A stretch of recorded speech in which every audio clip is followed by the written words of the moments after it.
You're listening to Leadership Powered by Common Sense with your host, Doug Thorpe. Here's Doug.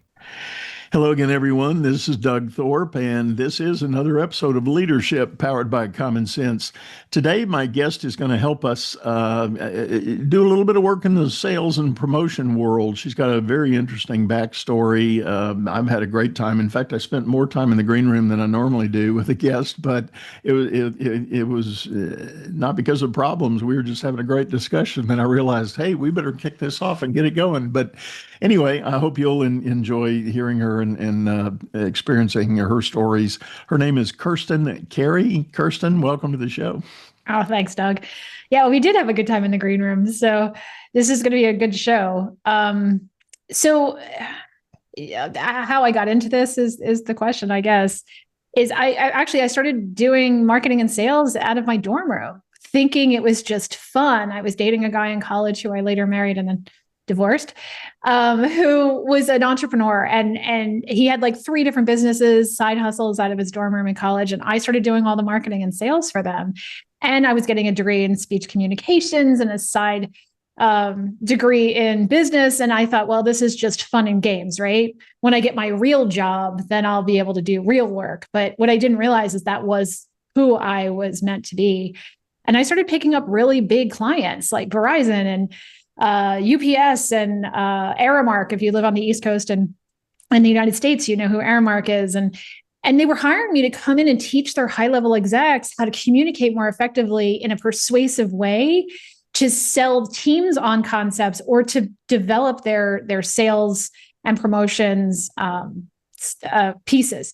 So I got right into sales and marketing, not realizing that's really what it was. And frankly, I was so young, I didn't know what I didn't know. So I was charging high level fees. Like I was holding my own with some of the big guys, but I was smart enough to hang out with people who had been there, done that, and had been in the industry and coaching and training for many years. So I got in the room with the smartest people as soon as I could. And I was a member of the National Speakers Association. I was the youngest board member they had ever had at the national level. And I just put my head down and learned the pieces around coaching and charging and selling and negotiations. And then I was in my 30s and making a bunch of money and didn't realize how good I had it kind of thing at the time. And I started realizing how tired I was. And I was traveling a ton. They were bringing me in to speak at large conferences and events to speak on marketing and sales. And I woke up in a hotel room one night and I didn't know where I was. Like, I didn't know if I was home. I'd been traveling that much. I didn't know which side of the bed to roll off on to try and find the bathroom. Like I didn't know any of it.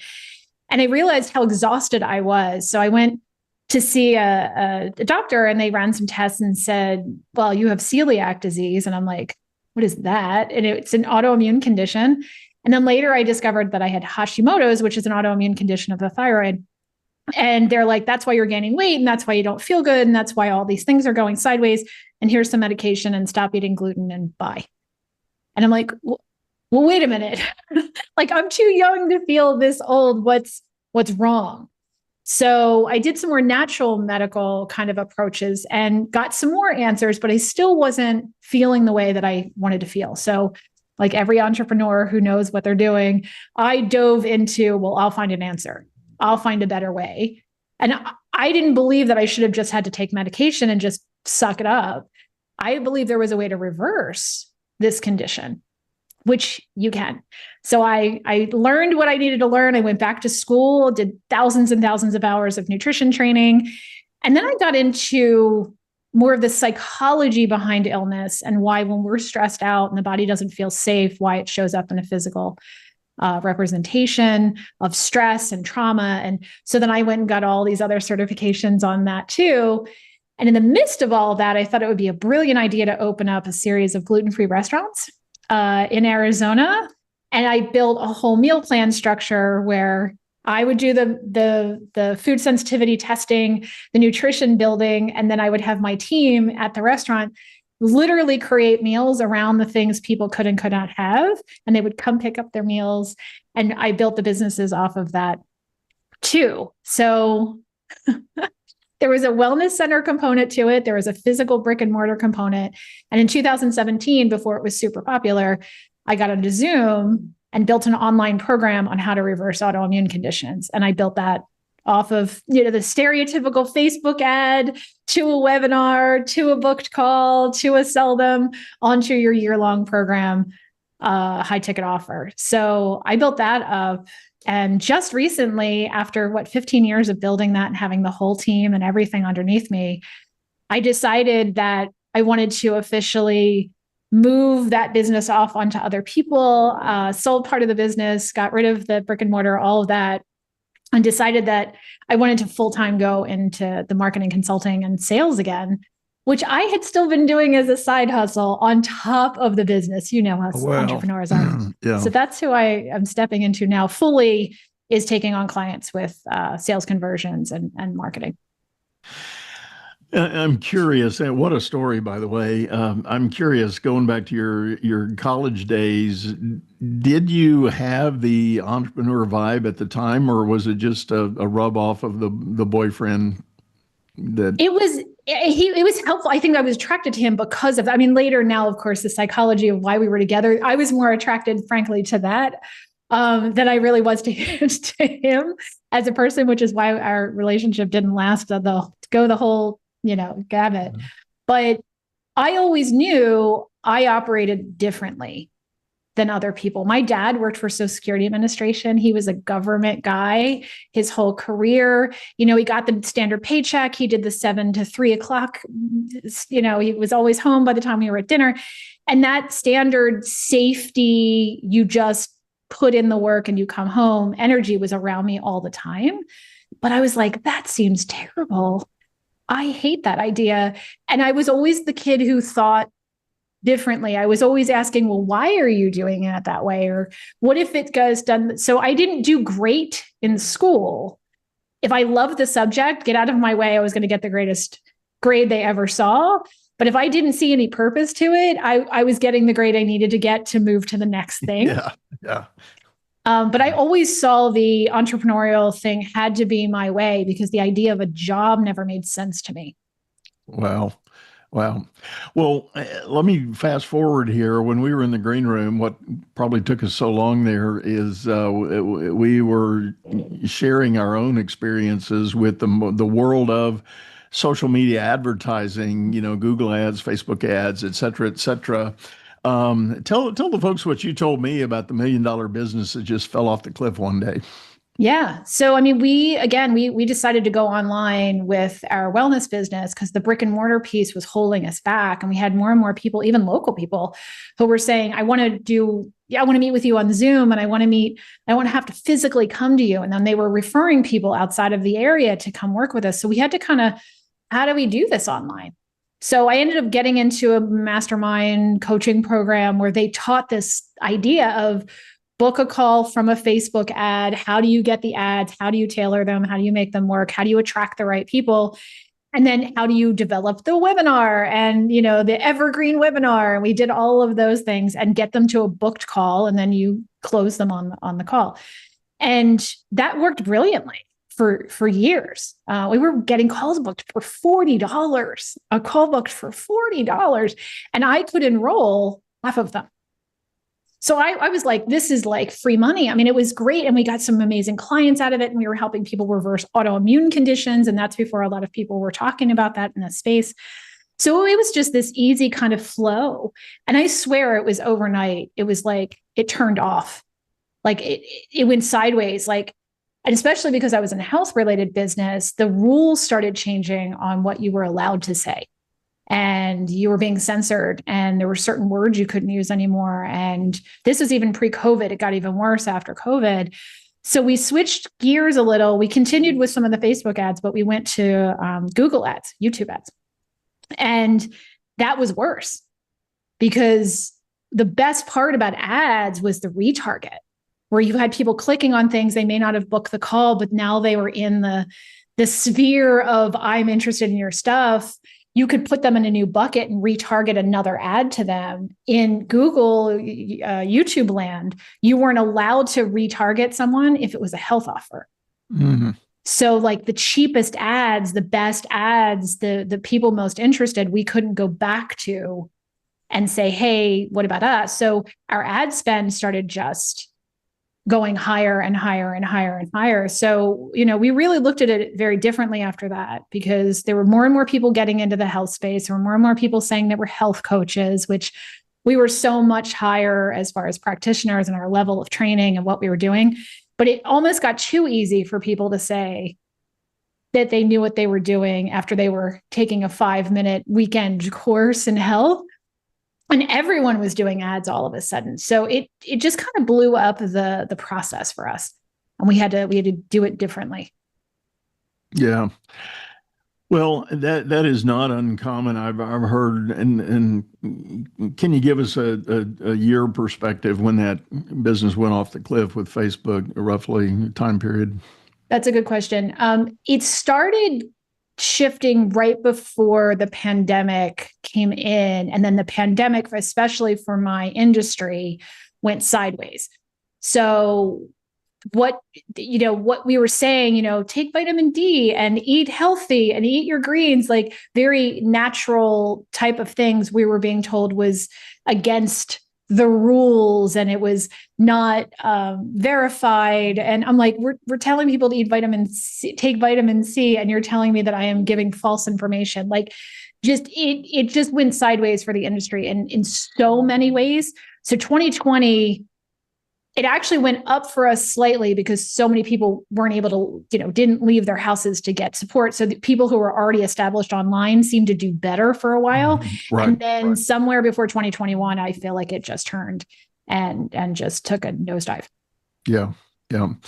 Well, you were also commenting in the green room that now you've kind of evolved your business and you're relying a lot more on LinkedIn for your... Yeah, LinkedIn, I think if you're looking for professionals, you're looking for higher end, high level people, LinkedIn is, to me, the way to go. I stopped, not that I ever did. I don't dance on TikTok.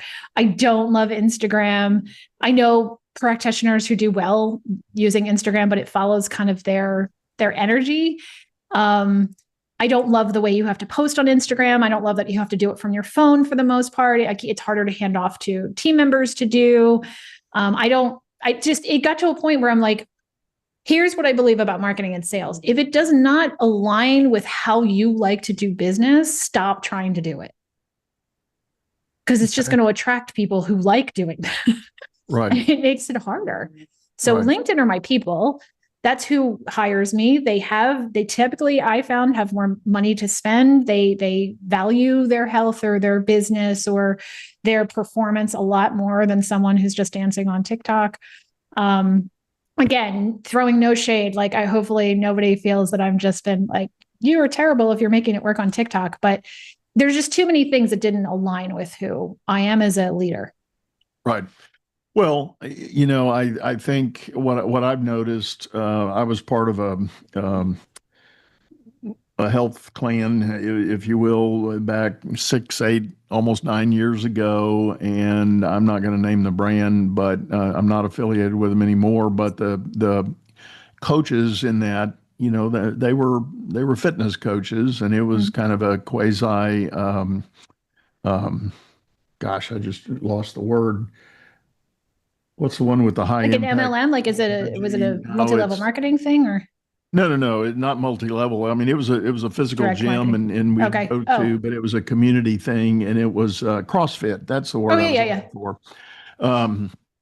And great experience, great people. And, I enjoyed being there, but I ended up breaking a foot, and it never could go back.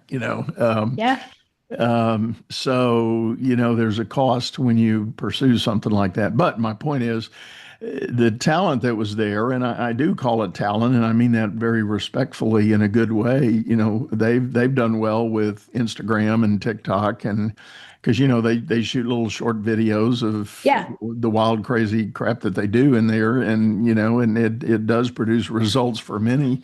But my point is, it's a thing that works for some, but probably not all. No, and that's where it's really important that you have to understand who you're trying to attract, what their alignment is, and who they are in the grand scheme. And when I'm looking for business owners and I'm looking for people who are real serious about stuff, they tend to not be the people who are all over those types of social media. And it does well, though, for other types of social media that are very, you have to see the product, or you have to see the process. Or what I do, there's no seeing to how you close a deal more effectively. How do you convert a client?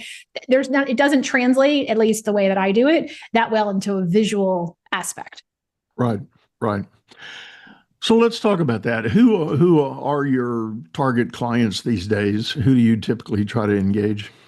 Yeah, they're typically people who they have a team usually, or they want to start building a sales team because the entrepreneur realizes it's just too much for them to also continue to take the sales calls and to run the company. So they tend to have flow of potential clients coming to them.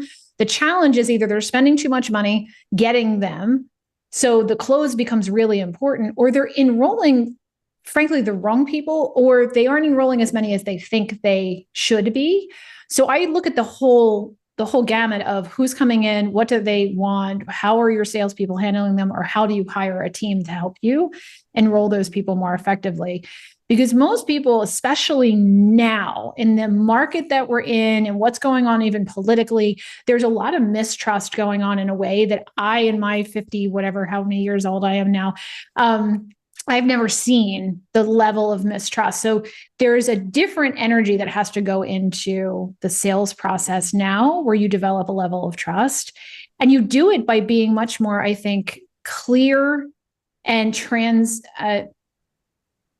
what's the word I'm looking for? Translucent is not the word, but that's close enough, where people can see the process. There's no hiding. And I think I grew up being trained by the bro-y marketing guys where, shove it down their throat until they say yes and get them to say yes 15 times. And then you ask for the sale on the 16th time.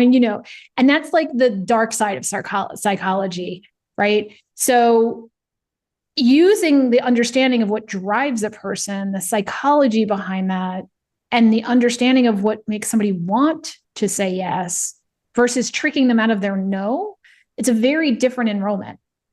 Right. And people are more willing to give up more money, frankly, if you can be more aligned with them and help support them to the right answer for them rather than just trying to get them to a yes. And it's a different vibe, but it's more effective. And it's also more effective long term. You see more referrals coming from people who enroll under these circumstances. You see them staying longer. You see spending less money actually on whatever you're doing to get those people to come to you.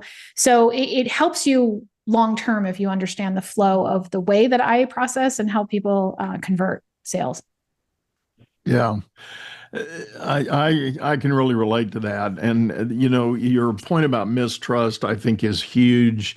I know I feel the pressure as an independent executive coach and business advisor. I mean, that's kind of the basic shingle that I'm out in the market under. And I hear this. I participate in a couple of other, coach groups where we gather together, kind of our own mastermind, if you will, about what we're doing. And everybody says the same thing. We're feeling frustrated that the market has been flooded by people that, quite bluntly, they lost their jobs in corporate America. Now they've decided to call themselves a coach or a consultant. And they don't have any of the prep, any of the training, any of the framework. Yeah. They're just there. And so, quite frankly, that's what drove me for a long time. Just to share a very personal note, I was a little bit anti-ICF, the International Coaching Federation. I understand that. Not because I didn't like them, but because I found my ability to deliver more value by not just centering on the very hardcore coaching principles espoused by the ICF, but I did a blend of coaching and consulting because I've got 20 plus years as a banker. I've seen a lot of businesses. I know many, many things about business.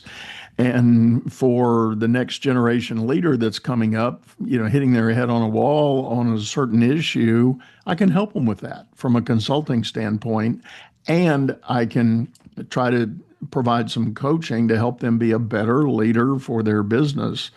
But my point is, I 2 years ago, I finally bit the bullet and I said, I've got to get my ICF certificate just to try to rise above the crowd a little bit. And sure enough, it's paid some dividends that before nobody was ever tangibly telling me that, I wasn't there because of non-ICF.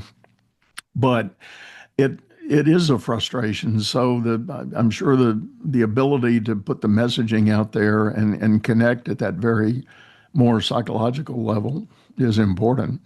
It's hugely important. And I think people want to see more than what we were showing them before as business owners. They want to see the days that we're having that are hard. They want to hear the stories where it wasn't just you hit the ground running and then you just went straight up and you won your $1 million or whatever your goal was for your business and you got there. People want to see the struggle too, because they won't want to feel alone either. So they don't want you saying, oh, I just know all of the answers. It's I know how to teach you to find the answers is different. But it is, I think, a different world. Not necessarily harder or easier. It's a different world now because coaching is a thing. And when I got into coaching, back in the 90s, early 90s, it was so new. It wasn't really that popular. So I had some, high coaching execs that I was working with in my 20s. But I also had really interesting life experience at that point too, that most people in my age didn't have, because I was running some of these other businesses with my former husband. We did have so much experience in the reality as well. It's not just theory. We were literally doing it in real time. So I think you really want somebody who has a process, but you also want somebody who has real life, your doctorate in life experience. It doesn't matter how old they are. It's kind of how they learn to figure it out, how they learn to process, whether they have the letters or, I speak to this because I have 1,000 letters after my name too. Like I've done the certifications and I've done the years and I've done the 1,000 hours and I've done in so many different places. And I do that sometimes just because it does satisfy some people to see that you have those pieces, but also you learn different ways of doing things. Or a lot of those certifications, what I learned was, oh, I'm already doing this, or I already had a process for this. I hadn't acknowledged it because it was so unique, I think, to the way that I was processing for them, for the client. So, but I think you need more than just the certification at that point. Right. Yeah.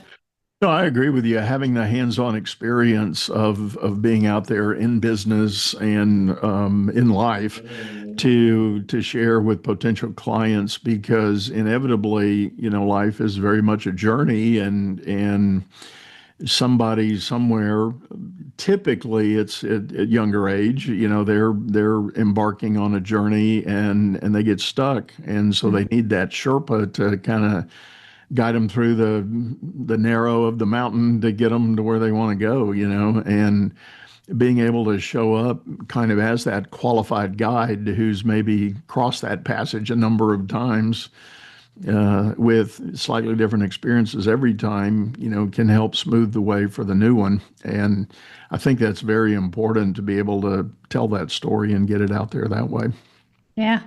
I was on a team meeting yesterday with one of the teams that I work with, sales teams, and one of the people on the team brought a book with her that she had been reading, and it was kind of one of more of the old school, throwy energy kind of sales process. And she was reading some of the suggestions that were being given to objection handle. And as she was saying this, there was a couple of words that were being used in there to objection handle that just felt so icky to me. The technical term is icky, where, it was, I forget the exact phrasing, but it was something like if somebody comes back and says, I have to talk to my spouse, or I want to think about this. It was kind of like pushing them and shaming them for wanting to go and sit with their thought process. And I think maybe back in the day that worked a little bit better. But I'm like, well, considering that the audience this particular client is looking at, it's all women, they're business owners. They tend to be business owners in more touchy-feely businesses that are more health related. They tend to be more spiritually related businesses. They tend to be women who need to check in with their own self before making a decision. I'm like, how about we not shame people in wanting them to make a decision? How about we lean into, when you sense that and you see that coming, you say to them, how about this, rather than make a decision on this call, which I don't want you to do right now because I sense that you're somebody who needs to sit with a decision. We get back together tomorrow and we discuss the decision, but I'm going to give you some homework to think about this and in this way. And then tomorrow, no matter what your decision is, I want to be able to understand you and talk through it. How do you feel about that? And the salesperson was like relieved at that moment, because it was like she wasn't doing something wrong by leaning into an instinct for the type of person she was most likely going to be talking to, rather than try and force somebody into an energy or a decision making where you're going to push them away rather than invite them in.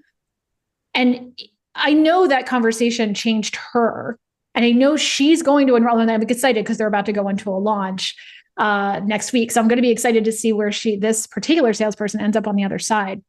But I think if you have a process where you only say something, you try and force somebody in to fit a mold, especially if you don't fully understand how your particular customer processes, you're going to lose people that you absolutely should have been able to help enroll into a program that you have. Yeah. Yeah. I love your technical term, icky. That's what I have talked to people about. That is the one bane of what I do. I fundamentally, and I'm not ashamed to announce it publicly, I hate doing the sales part of my business. I just hate it. I haven't found a story or a version that I feel really good about delivering. I'm confident that there's probably a lot I've left on the table, but I share this with friends and colleagues and people that have known me for a long time. And I've had a lot of people come back to me and they'll say, "You've got to be kidding me, Doug. You're one of the most influential sales kind of guys I've ever known." And I'm like, "Really? You think so? I don't see it, Well, part of it is what do you think the goal is in your sales call? This is where most people, when they say they hate the sales process, it's because their goal is not aligned with who they really are. They think their goal is supposed to be different. So when you're looking at your sales process or you're looking at that conversation, what do you think your goal is? In the back of my mind, a long time ago, I embraced the idea I'm not selling a product. I am trying to serve my clients, help them be their best self in the role of responsibility they've got, whether they've created that role because they've been a founder of a business that they started up and grew up.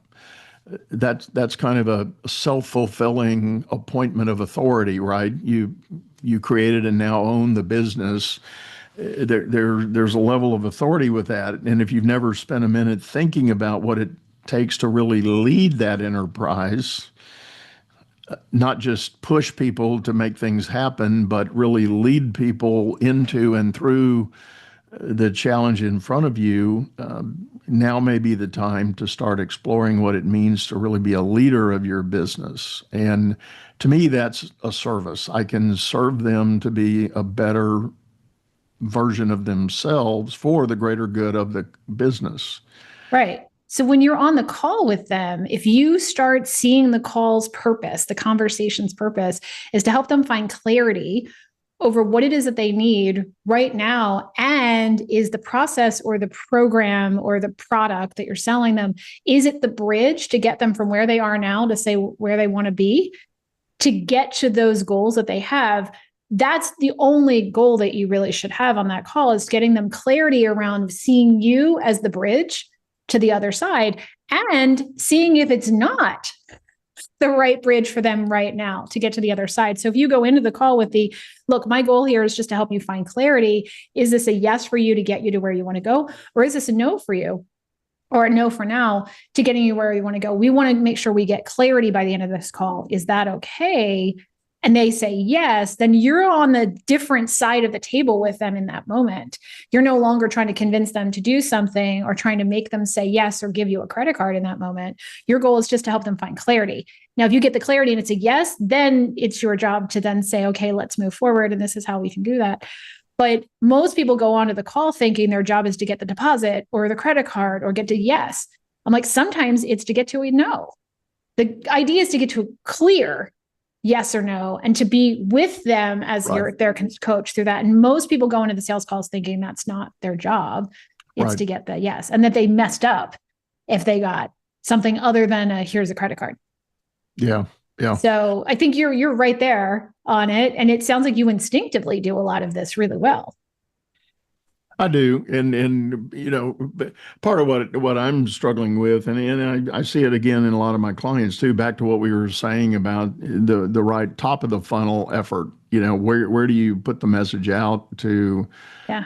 to attract people to even have that discussion in the first place? What does it take to get them on the phone or on the Zoom to talk about that? Yeah. Well, I mean, it's lead gen, right? And getting the ideal client or the more ideal client, potential client, to Right. be in our sphere to have that conversation. And that's changing. That is very much changing from the way it used to be. Right. Right. Um, Kirstin, you've got some stuff in the background behind you. You've written a book, I take it? Yeah, I have several. It's funny. I was in an old box the other day and I found like my old school, like, you remember the clamshell? You open up the things and it's got the DVDs and the CDs. And I used to schlep them into events and meetings with me. So I wasn't going to put those up, but my most recent book is still a health related book on reversing autoimmune conditions, but basically my process in helping people on the emotional, mental, spiritual side of that is in the book too. So transformational healing is that one. But I mean, I have cookbooks and things from the restaurants, and then I have books for women to be more empowered. But I'm working on one right now for the sales process. So I'll keep you posted on that. Very good. Very good. Well, tell people the best way to get a hold of you if they're interested in knowing more about your work. Yeah, sure. So it's evolveminded.com. So they can go to the website. I've got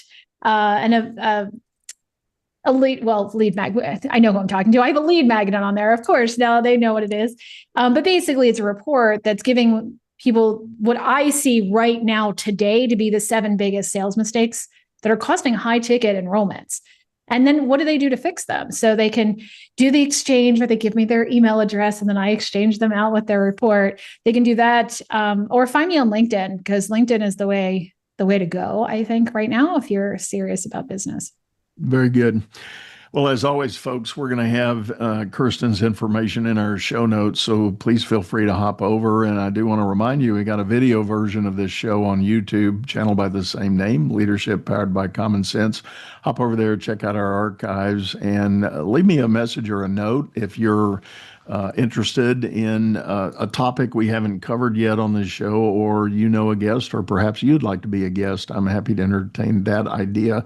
You can reach me on my website at dougthorpe.com. I've got a lot of giveaways as well, and opportunities to, if you just want to have a no obligation discovery call, we'll get together and talk about your situation, what you may want to be doing. And at this point, I want to drop a little bit of a commercial message. For those of you on my mail list, you've received emails from me. I'm very proud. My youngest son has launched a business. It is a skincare product line. It's called 7 Regions. Spell it out, 7, SEVEN, regions.com.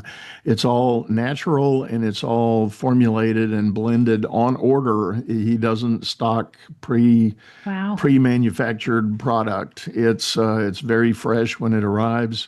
It is organic, and as Kirstin described, to be honest, he's having a little trouble with social media getting a health-related product online, but we're counting on friends and family and connections to spread the word.